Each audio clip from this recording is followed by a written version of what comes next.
Hi everyone, this is Vinura versus Kieran, played on the 16th of February, round 1, term 1, 2019. Let's get into it. So knight f3, the Reti opening. I really think, unless you're a very experienced player, um, right up until about 1800 strength, you should be playing either e4 or d4. Maybe even c4, but the Reti opening is quite a complex system. I mean, the idea is you kind of let your opponent get the center so that you can attack the center with c4 like this, and it's pretty complex system. Black has quite a few choices. He can play c6, e6, d4. He can even just take the pawn, and it leads to a whole lot of different lines. Generally, the Reti opening is an opening you play once you know your variations very well and you know the positions very, very well. For now, I think players, particularly young players, should just choose a very direct opening like e4 or d4 and just try and dominate the center.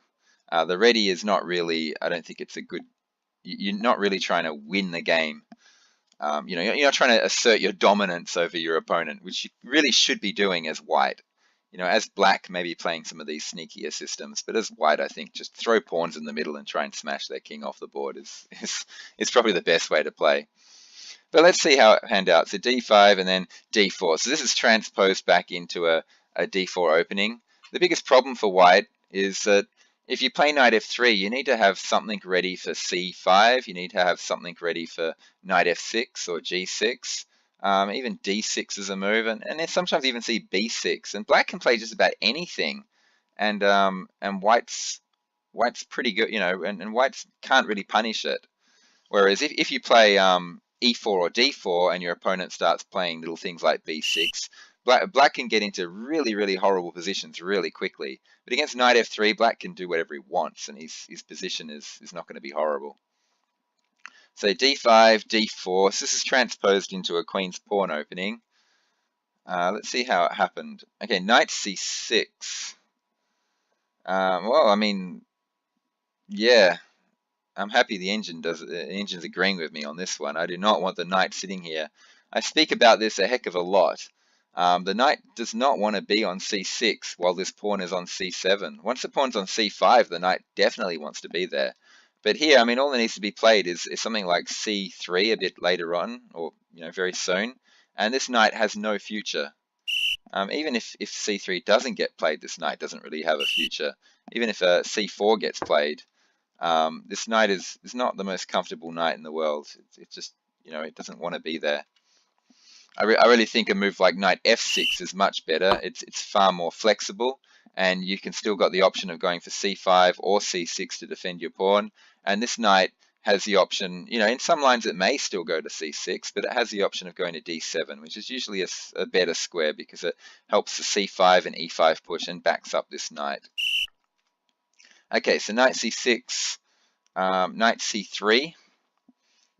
Yeah, that knight doesn't want to be there either. We want to see c4 right here. And you want the knight jumping in behind the pawn, so the knight and the pawn both attack the same square and put black under extreme pressure. Knight c3 is just, yeah, now the position's equal. Both players have very bad knights. Black now play knight f6. This is just a 4 knights game, but with queen pawns. And both players have bad knights. It's pretty much dead equal. Okay, bishop g5. Probably bishop f4 is a bit better in this position. It puts, at least that way you're using your knight. You're threatening to jump into b5 and take here with the knight fork, the James opening. Yeah, so you're kind of forcing something like a6 out of your opponent, and then you can say, well, that's a wasted move, and then continue on with something like e3 or something, and just be happy that you're a whole move up. With bishop g5, yeah, it's looking pretty equal. So now bishop f5 was played. Yeah, pretty equal. Okay, I've spoken about this before. You don't really want to take that knight unless you're going to gain some big advantage out of doing it. In this case, you're not gaining any advantage. Generally, it's a good idea to wait for your opponent to waste a move with h6 first, and that way when you take the knight, you're not losing a move. By taking it straight away, you're actually losing a move here. If you think about it, you spent one move getting out, and then one move taking the knight. Black has spent one move bringing the knight out, and one move taking the bishop back. So they both players have spent 2 moves. But during those 2 moves, white has just lost a bishop, and black has lost a knight, but in the process of all that happening, black has created a line for his bishop to come out. So this actually gives black an extra move of development. The bishop, which couldn't get out before, now can. Whereas, you know, if you had waited for h6 before taking the knight, and then you take it, white has played 1, 2 moves, and black has played 1, 2, 3 moves, and black's third move developed a piece. White's third move will also develop a piece, and you haven't actually lost any time. I hope that makes sense. But taking right here, whoops. So taking right here now does actually lose a move. It gives black a free move, a free development of his bishop. Again, now a3 was played. It seems that white was a bit worried about maybe this knight coming in or this bishop coming in and pinning this, and played a3. I don't think it was necessary. I don't think the bishop pin does anything, and I don't think the knight there does anything either, because the rook just defends it. So I think this is a wasted move right here. So white's already wasted 1 move, and I think a3 wastes another. I much prefer just simply e3, which releases the bishop, and the bishop can come out now, and the king can castle. And you don't have to worry about stuff like knight here. You know, just rook c1 puts a stop to it. Yeah. Okay, so a3, second wasted move. Bishop d6 is played now. That just throws away a pawn. The bishop just interferes with the queen's defense of the pawn. White can just say thank you very much, free pawn. White missed it, unfortunately, and just played e3. Just missed winning a free pawn. Instead of bishop d6, maybe... I mean, does the bishop really want to be on e7? I mean, it's better than d6 and throwing away a pawn. Maybe just bishop e7. And then castle is the way white should play this. Black should play this, sorry. Yeah, bishop d6 just throws away a pawn. White missed it. Black now castled once again, saying to white, go ahead, take the free pawn. And white once again saying, no, I don't want that free pawn. I'd rather get my bishop out. And after takes, knight e7, the pawn's now defended. Okay, so a bit sloppy from both players there. Pawn offered, not taken several moves in a row. White now played queen b3. This is a decent move. I like this move, actually. It keeps an eye on this pawn here and attacks the center there, threatening just to take here. The problem is you're not actually threatening to take this pawn, because this rook might come here and take this pawn there. And sure, white might end up grabbing this pawn as well, but once a rook gets down on the second rank like this, white's in deep, deep trouble. Quite often it's worth giving up a pawn to get a rook deep on the second rank or 7th rank. Black now played c5. What? That doesn't solve either problem. The queen came to b3, threatening knight takes pawn and queen takes b7, and c5 does not help either. Yeah, no, here in this position, you've got to do something like, you know, you got to, okay, you don't have to worry about this pawn. This is not a threat. I just realized that. For example, a move like c6, not c6, bad example, not queen c8. Let's go queen d7. So a move like this pawn actually isn't on pre because of bishop b4 check, and then goodbye queen. So the discovered attack on d5. So this pawn is actually not on pre at the moment. So all black has to worry about is this pawn being taken. Now he wants to be able to answer queen takes this pawn with rook here and then running down here. So all he has to do is make sure this pawn is safe. So maybe a5. Maybe a5 is the move. And then this queen doesn't dare grab this because of rook here. And once the queen moves, the rook can just infiltrate into the second rank if it wants to. Yeah, something like that. And this king is a bit unhealthy.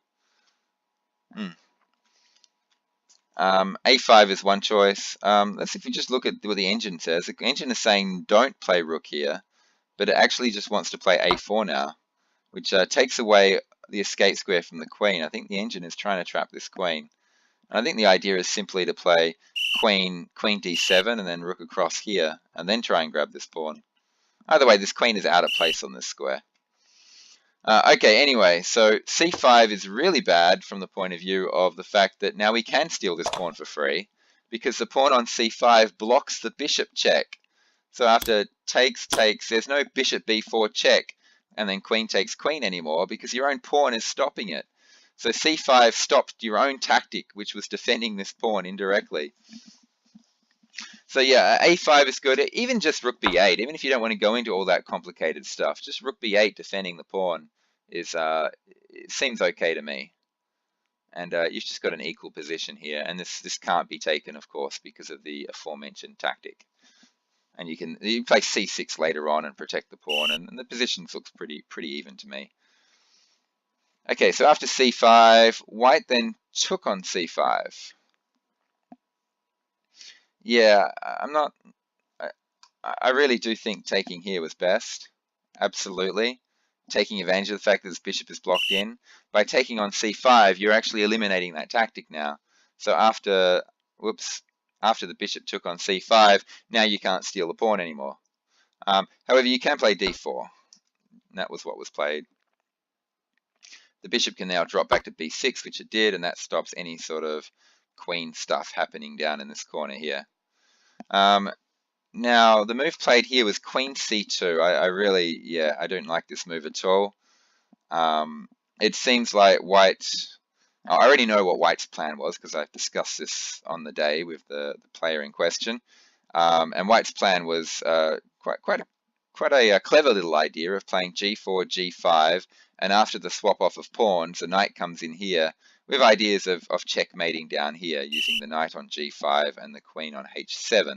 That was his plan. Unfortunately, it's quite easy to stop, and by moving the queen back here, you're putting your queen on an open file. I mean, black is going to pile his rooks on this file here. Oh, he should be anyway. And this queen is just going to be uncomfortably placed, and the knight's going to be pinned to the queen. Queen c2 is yeah, maybe you can go for this plan and then later on in the plan play queen c2, but you don't want to do it first because you're just putting yourself under pressure. The queen also is brilliantly placed on b3. I love this queen. It's tying this bishop down to b6 because it's pinning the bishop to the b7 pawn. It's also putting a lot of pressure on d5, and the queen isn't exposed here. There's nothing that's going to attack it. I don't think this knight's going to go on some massive journey just to attack this queen. So the queen is well placed on b3. It's doing a fantastic job. And you got to look at the pieces of yours which aren't doing a fantastic job. So these knights are doing a great job. I like these pieces. This knight probably could find a better thing to do, but that was the whole point of g4, g5. But it's these rooks that are terrible. These rooks are just not helping at all. Maybe white should just castle, get these rooks into the game. If you're absolutely intent on this whole g4, g5 plan, castling long might be feasible. It looks too risky to me. I don't like the idea of castling long, but at least you're getting your rooks into the action this way. So you can then continue with g4 and maybe chuck this rook here and march both these pawns up the board, the g pawn and the h pawn. And the queen can slot into c3 a bit later on and try and help with the attack. But yeah, just simply playing queen c2 and leaving your king in the center is kind of asking for it. So bishop a5 was played now. Yeah, pinning the knight to the king. Not sure. I don't know. You're kind of inviting b4, and then the bishop will go back here. I'm not sure if this move being here helps white or hurts white. It's hard to tell. It seems like it's fine though. White just ignored it and went for his plan of just trying to battering ram his way into this king position. Then the bishop took the knight. I don't think the bishop should be taking that knight. Maybe, I don't know, actually it should be. it's tough sometimes. I just see a pinned knight and I just don't want to take it. I just want to keep pinning it. You know, play rook here or something, or start marching this pawn up the board or something. Or queen d7 first, then march this pawn up the board and get your rook pinning the knight to the queen. That's the sort of thing I want to do. But thinking about it a bit more deeply, this actually is not too bad, because if the queen takes, the rook can instantly gain a tempo on the queen, getting onto the file, you know, with a free move sort of thing. And if the pawn takes, your opponent is left with a backward c-pawn, which you can then start pummeling with your rooks. And this pawn is going to be very, very difficult to defend for the whole game. So no, I take it back. Bishop takes c3. I think it's good. White took back with the b pawn, and yeah, so straight away rook c8 here looks like the idea. And the queen can come out to a5. The rook can slot into maybe c6 or c4, and then the other rook can come in behind it. What black actually chose was to play b5, which has a similar effect in that it stops white from playing c4 and getting rid of his backward pawn. The only danger of playing b5 is your opponent might be able to play a4 and give you an isolated pawn themselves. I almost prefer to just leave the pawn back here and just immediately come down this file, because this c4 is not possible with a rook guarding that square. And the idea is simple: rook c6, queen a5, rook doubles, and just win this pawn. But yeah, once again, white ignored all this and went g5, continued with his plan of trying to open lines to the king.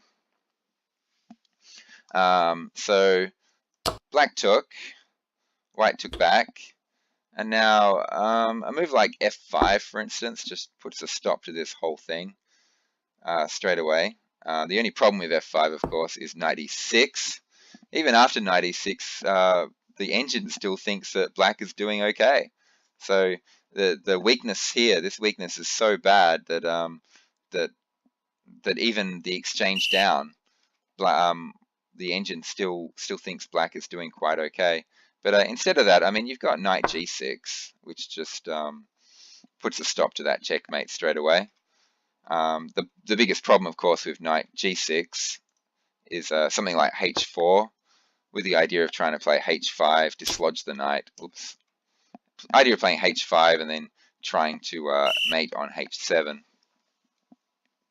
Other moves other than knight g6, you know, we can just play g6.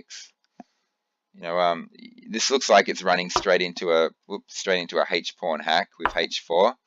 However, I think that might be able to be answered by h5, and that's very hard to break through this now. This position is quite okay. Everything's defended. The knight's defending the key squares and the key pawns. This pawn is defended by this pawn. I think black's king's fine, and now he can just pursue the plan of putting rooks on the c-file and queen out to a5 and winning this pawn. So it's quite an easy attack to stop. However, black didn't, and instead played h6, which of course led to just the instant checkmate, and that was it, game over. So black had a good position. He just missed the mate and won, which is basically what white was trying to do for the last 5 moves or so. That was pretty much white's entire plan, beginning from queen c2. So on move 13, he set aside a plan of mating on h7, and on move 18, he completed the plan. So 5 moves later. But it should have been stopped. You know, g6 should have been played here, just stopping that altogether. And that's pretty much the end of white's attack.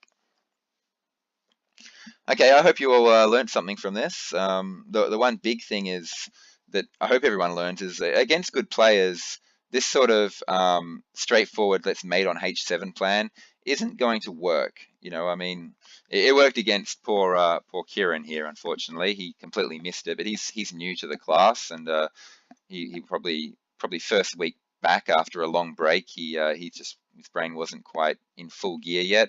This is not something Kieran would normally miss. He would usually never miss something like a simple queen takes h7 checkmate. So I think white was a little bit lucky that it was straight after the break. And I don't think that's going to work against any other players that he plays the rest of the tournament. So I suggest he tries to find a different way to get the win. I mean, by all means, put your opponent under pressure with these sorts of attacks, but not at the expense of putting your queen in an exposed spot. I think if you are going to do this sort of thing, be a bit more subtle about it and get everything else in position first. Get your king out of the middle, get your rooks in position, get this pawn up, and once you've got most of your pieces in the right spots, then put your queen in more of an uncomfortable position. So the attack is, I like the attack. I like the idea. I think it's clever. I just think doing it straight away, committing the queen to that square straight away is not the way to go about it, and you should wait. The queen, you just got to recognize your queen is amazing where it is, so don't move it unless everything else is in position first. Okay, thanks for listening, everyone, and hope you all enjoyed that, and I'll see you all later.